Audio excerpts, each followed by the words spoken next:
Le bambou. Nom latin, Bambusa vulgari. Famille, Poaceae. Nom commun, bambou commun.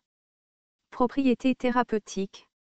Des études ont montré des propriétés antibactériennes, abortives, hypotensives, antipaludiques, anti-inflammatoires, antidiabétiques, antifertilité, astringentes, emménagogues, vulnéraires, fébrifuges, antidiarrhéiques.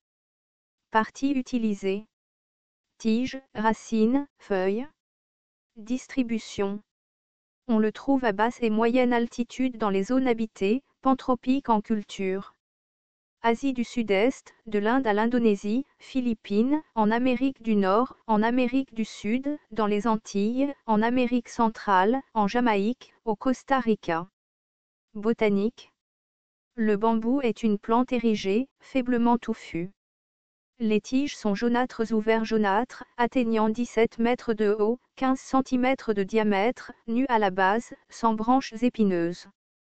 Les feuilles sont lancéolées, jusqu'à 35 cm de long, et de 4 cm de large, souvent plus petites.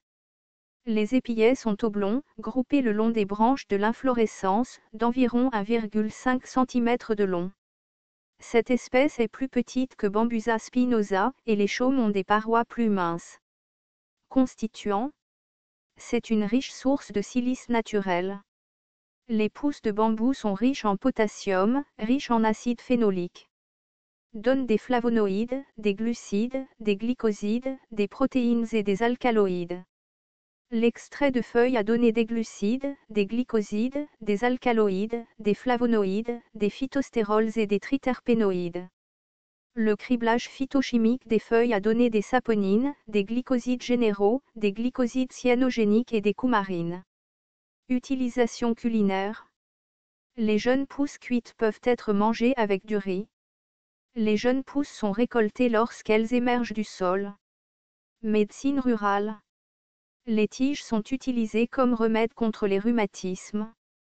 Les pousses sont utilisées pour traiter les abcès et le paludisme. L'écorce est astringente et emménagogue. Les feuilles sont utilisées pour traiter les problèmes cardiaques et le paludisme. Elles sont bouillies et utilisées dans un bain pour soulager les fièvres. Une décoction de feuilles bouillies est utilisée par les femmes comme un nettoyage, pour la dilatation et le curetage, ainsi que pour aider à l'expulsion de l'accouchement. Les feuilles sont bouillies sous forme de thé chaud, ce qui induit une transpiration abondante dans le traitement de la fièvre. La sève est utilisée pour traiter la fièvre et l'hématurie. Une décoction de racines est utilisée pour les problèmes rénaux. La sève aqueuse de la plante est utilisée pour la phtisie. Autres. La plante a un très large éventail d'utilisations et est une composante très importante de l'économie locale dans de nombreuses régions des tropiques. Danger. La plante est abortive, déconseillée aux femmes enceintes.